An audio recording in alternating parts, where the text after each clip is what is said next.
Good fucking morning, God damn it! This is going to cover this morning's training, uh, which was volume squats, military press, and then some SSB squats against bands. Finished up on some back work. So this is going to be for the upper body more of an assistance session. So as discussed last week, I'm taking out the bench press variation from this session because I just don't think it was useful. Just overload my shoulder. I'm also moving away from straight bar for the banded work.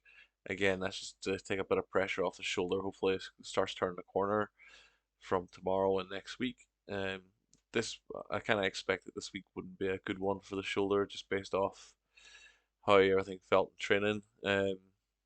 So this was meant to be a deload for the shoulder, which is what I took.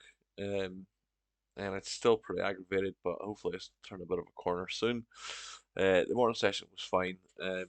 Back still a bit sore and overloaded. Missed reps on deadlift as you watched from the last video, from the last workout. So shoulder, hip and back are still a bit niggly and overloaded. So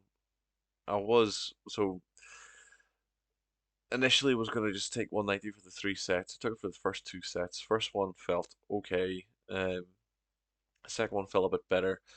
So I thought I would push it to 200 on the last set. The last set felt fairly good. First 3 or 4 reps of the last set moved really well. Fairly happy with how things are looking on squats. Squats seems to be tracking fairly well. I'm pretty sure deadlift will start tracking well too as soon as I kind of get my house in order with that.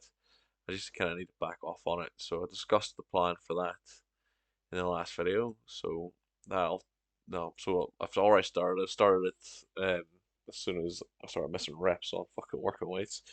This is the 200 kilos. Last set of 6. Fairly straightforward. It's good to be up over 200 for working sets, and I've been very comfortable. Like I said, if I can get the sixes up to 210, 220, that's um, fairly good space for me, especially if the RPEs are lower. That's pretty decent. Military press, I did 40 kilos for 8, and then 50 kilos for 2 sets of 8. Definitely a lift I need to be doing.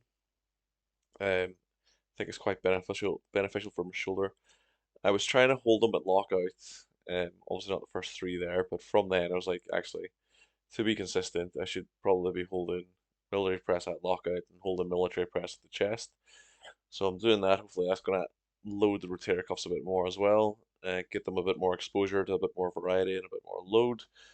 I really felt, I've really felt the benefit of doing rows of pull downs as well. I think those are actually very important, and this is a realization that came to myself probably around 2012, 2013, that those lifts were pretty key for me and my shoulder. So I'm gonna need to make sure they get done at least twice a week. But yeah, so in the program, and then moving away from straight bar for the banded work, uh, using the safety bar. Was potentially maybe thinking about using the cambered bar or using the bow bar, but I'm just gonna go for the safety bar. Uh, Doing it to the box just for variety's sake, to be honest. Um, I might keep the box in, I might not. I don't know. It actually felt fairly good on my back and my hip afterwards. It's still pretty light. That set wasn't great for bracing. You can see I'm kind of breaking it down a lot through my back and my hip. So the next set, which was the last set, I really try to focus on the bracing and like holding it. And I think you can tell from the set that it's a lot more solid through that portion, lower back and bum. So overall, it was okay. It happened. Nothing major report from that session. Another one on the bag. Tomorrow should be much the same. Hoping volume bench feels a bit better tomorrow. We'll see how it goes. Keeping the weight at 140, and we'll just see where I can push the reps out. Went 5, 5, 7, 8 last week, so we'll see how the first set goes. We'll take it from there. Anyway, thanks very much for watching. Catch you in the next one.